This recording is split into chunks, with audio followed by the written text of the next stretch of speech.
Meu nome é Vitória Rebeca e eu vim falar um pouco sobre o feminismo negro e sobre o Black Lives Matter.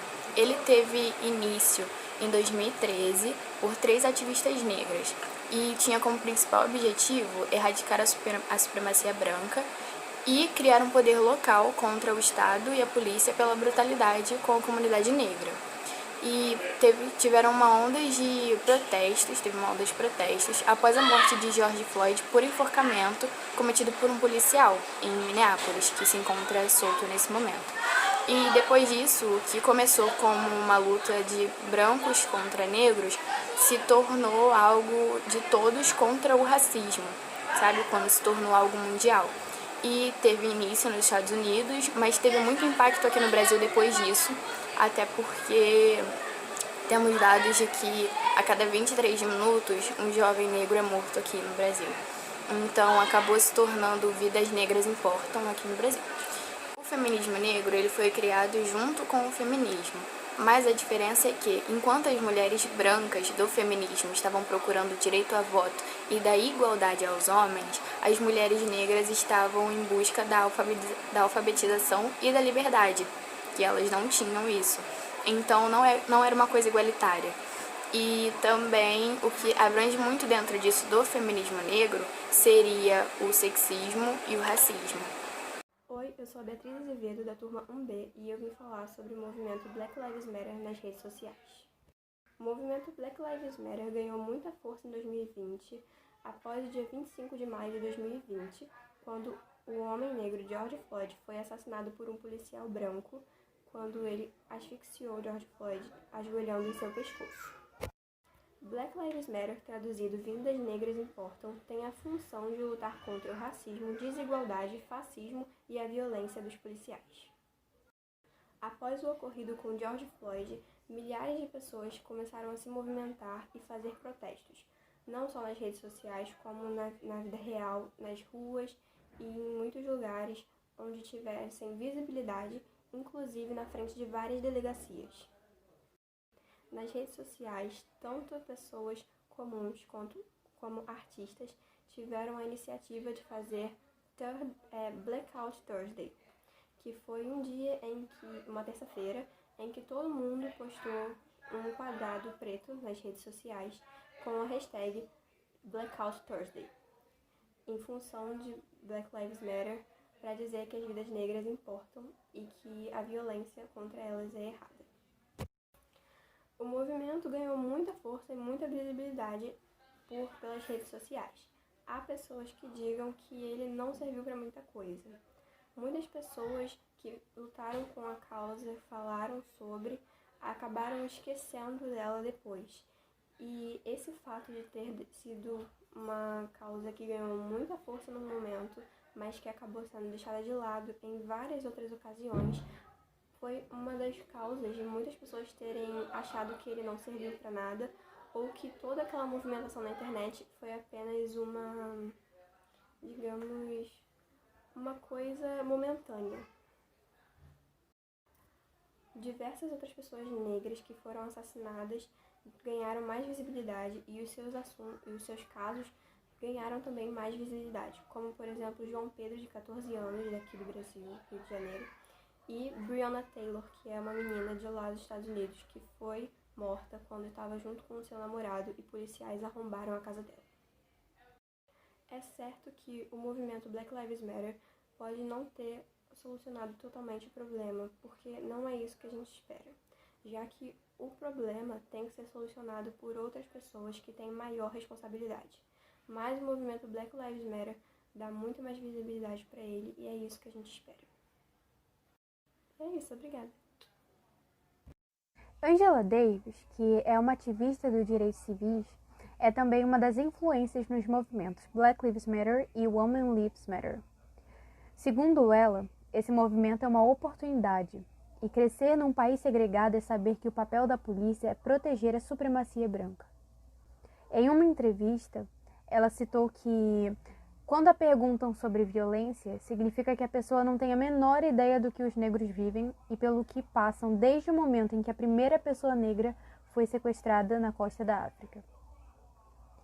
Embora tenha havido grandes protestos em 2014, após a morte de Michael Brown, entre outros, como Tamir Rice, Sandra Bland e Eric Garner, algo mudou. E dessa vez os brancos estão começando a entender. Nunca vimos manifestações contínuas desse tamanho e tão diversas. Acho que é isso que está dando tanta esperança. Muita gente recentemente, em resposta ao slogan Black Lives Matter e Women Lives Matter, perguntou: mas não deveríamos, na verdade, dizer que todas as vidas importam?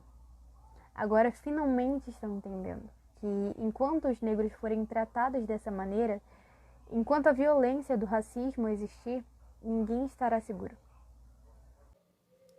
Quando falamos em representatividade negra, percebemos o quanto atualmente se vem falando sobre o tema, mas muitas pessoas desconhecem o real significado e o efeito que traz na construção da identidade negra.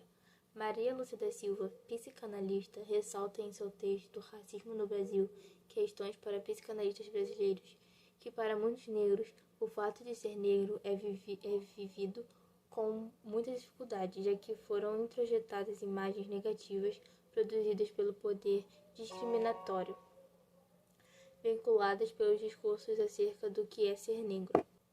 Torna-se muito difícil conviver com um corpo tido como feio, um cabelo por definição ruim, os lábios denominados beijos e etc. Para que o trauma da discriminação possa ser assimilado, acomodações psíquicas devem ser feitas para que a vida se torne ao menos suportável. Sendo assim, a representatividade entra como fator importante na construção da subjetividade e na identidade da mulher negra, onde elas começaram a conquistar espaço na mídia e no meio institucional, na política, na música, filmes que vêm sendo inspirações não só para as pequenas gerações, mas a todas as negras. O que traz visibilidade onde o ser invisível era algo que fazia parte do repertório negro. Hoje podemos ver que a representatividade sob uma nova dinâmica e novas possibilidades e como a construção como sujeitos livres está sempre em processo.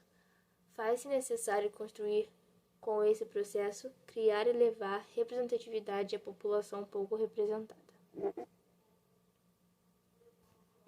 Oi, meu nome é Estela Rodrigues e eu vou falar um pouco sobre Michalene Thomas, Frida Kahlo e a mídia. Vamos lá. Primeiro eu quero começar falando de Frida. A maioria das pessoas conhecem Frida, ela é muito conhecida pelos seus autorretratos. E então, Frida pintava muitos autorretratos, né? Isso não é mistério pra ninguém. Ela dizia assim: pinto a mim mesmo, porque sou sozinha e porque sou o assunto que conheço melhor.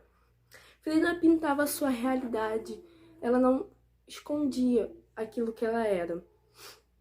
Ela retratava seus acidentes e muito a sua dificuldade para engravidar. O acidente dela, um que ela sofreu quando ela era mais jovem, que causou muitas sequelas no corpo dela.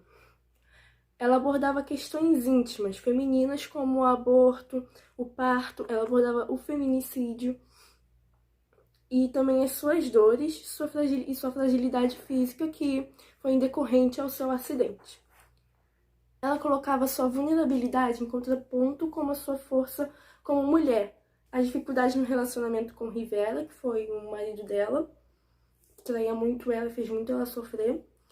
A tristeza de não conseguir ser mãe, Frida não conseguia ser mãe, isso causava uma grande dor nela.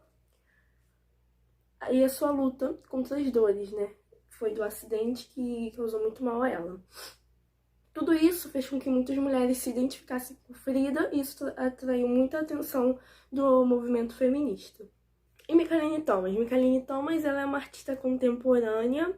Ela retrata em suas obras a feminilidade, a beleza, o poder feminino, sexualidade, padrões estéticos, né? Padrões de beleza de forma contemporânea. Ela mostra uma visão complexa sobre o que é ser mulher, sobre o que significa ser mulher, enquanto explora a beleza negra, mostrando o seu íntimo.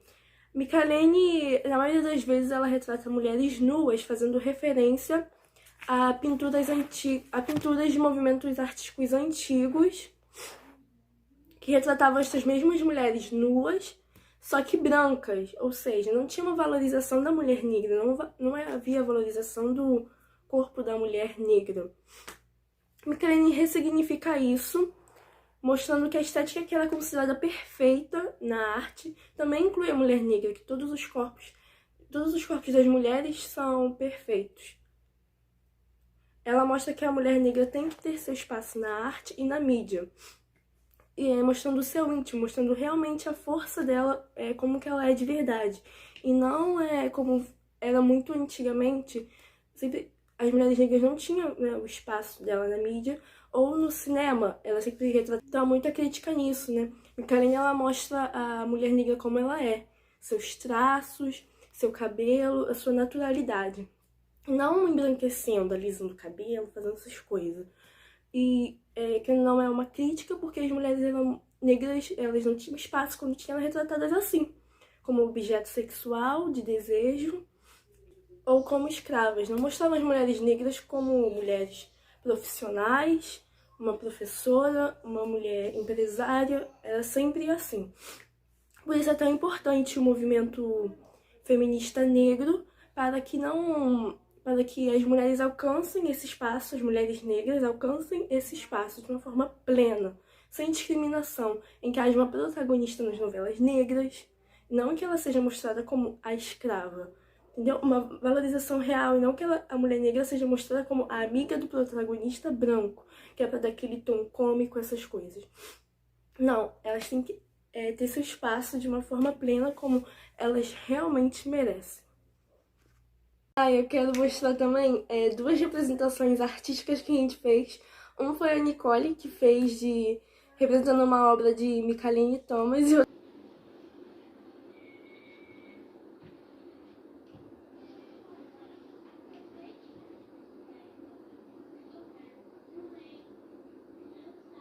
outra fui eu, vestida de Frida, representando um autorretrato de Frida, que é um autorretrato dela dedicado a Trotsky.